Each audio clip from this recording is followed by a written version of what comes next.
Hey guys, hi and welcome to the video.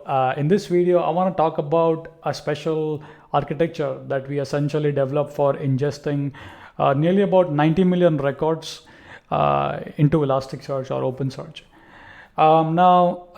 Previously we did this using an EC2 instance. We used to, load the script, and this essentially took weeks to do that. Now, as you know, right, we want to go serverless, right? We want to have fast speed. We want to get the data quicker. So we opted for a serverless solution, right? So what we did essentially is we developed a step functions, right? So the step function essentially reads data from the data lake. We have nearly about 7,800 files. Each file has about 90 to 100, roughly 95,000 records in that, right? So roughly around 100 million records is what we have, right? So now the challenge becomes, how do we process such massive data at scale? How do I get it done easily, right? So we essentially, I just want to show you some quick insights, and please do keep a note that I am writing an article on that. So I'll publish all the stuff in a very nice way. So we opted for a fully serverless solution, right? We essentially made a step function. Step functions, given a request, on a click of a button, it validates the JSON, checks the hardware and the mapping, whether you have space or not. If you have sufficient space, it starts fetching the keys and it processes the files in parallel. As you can see, this is a parallel block, so it's executing 10 lambdas. Now, we also essentially put the metadata on S3. We essentially dump Athena on the top of that. As you can see, this gives us essentially a detail about every single file. And as I speak right now, this is updating real time. As you can see, we are ingesting millions of documents into Elasticsearch with this pipeline, right? So we are using AWS Step function to essentially process our data. After the step function processes the data, essentially using Lambdas behind the scene, we essentially dump the data to the Firehose. Now, Kinesis Firehose also presents a unique challenge, right? The maximum amount of,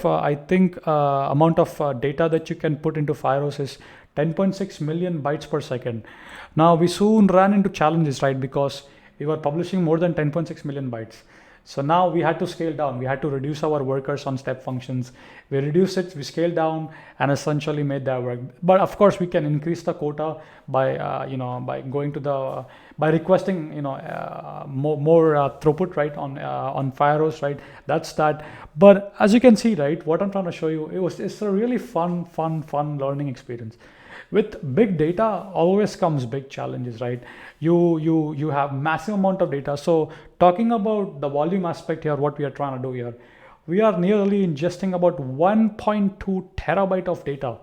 1.2 terabyte. So that's the amount that we are talking about, right?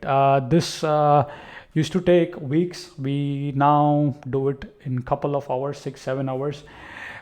So we also have other architecture. We use essentially DynamoDB as a lookup table, So to avoid extra API calls, we cache all the calls and put it on Dynamo for particular, entity. But I'm going to upload an entire article on that, because I feel a lot of companies can read about this. A lot of companies can also try to adopt it, since we have tested and learned, and we know that it works. So a lot of companies can read and adopt it. So during my free time, I'm gonna write or compile an entire article, a blog with architecture, challenges that we had, how we had to scale down because Kinesis, Firehose, we were publishing way too many messages, right? So I'm gonna describe all that, how we try to solve that, how we try to approach that, why we decided to use step function, because essentially helps us to orchestrate these steps, right? There are a lot of steps. We want to orchestrate that. Anything fails, we want to rerun those steps, right? We want to rerun, we want to retry. So all those complex things we were able to do using step functions. So step functions allowed us to orchestrate all our Lambda functions very easily. We were easily able to design a complex workflow. And as I said, right, as I speak right now, right, we are ingesting data real time. As you can see, the numbers are changing, right? We are ingesting a lot of data, right? So I just want to say shout out to my co-workers, shout out to Birendra Singh, shout out to Mr. Hariom Dubey. We guys have done fantastic job, right? Developing this entire pipeline serverless, right? Using serverless framework, Lambdas, trying all the best practices as we can, putting the metadata on essentially S3, dumping glue on the top of that so that we can extract the schema, and then essentially having dashboard and BI dashboards on the top of that. So we essentially have QuickSight. QuickSight essentially gives you a report, for example, how many files failed, how many files succeeded. We also took care in the script, if when it fails, if we restart, it should restart. It should not process the file that has already been processed. So all these stuff we took care about, right? So I'm going to share all this in the article. Hope you will enjoy it. With that being said, if you have any more questions, list your question in the comment section and I'll try my best to help you out. So as I said, right, always when we work with cloud, when we work with big data, terabyte scale data, always gonna be challenges.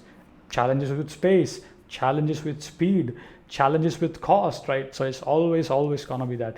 It's a common saying, we want a Ferrari, right? Ferrari is very fast, but it's so expensive in terms of cost. So we have to find some sweet, like business people always wants a sweet spot. We don't want, they want it fast, but essentially we don't want to pay that much money. You don't want that slow. You can get it done at a cheaper rate, but it's gonna cost a lot of time. So you want a sweet spot, not too much, not too low, something in between. All right, thank you so much for watching. I'll see you guys in the upcoming next video.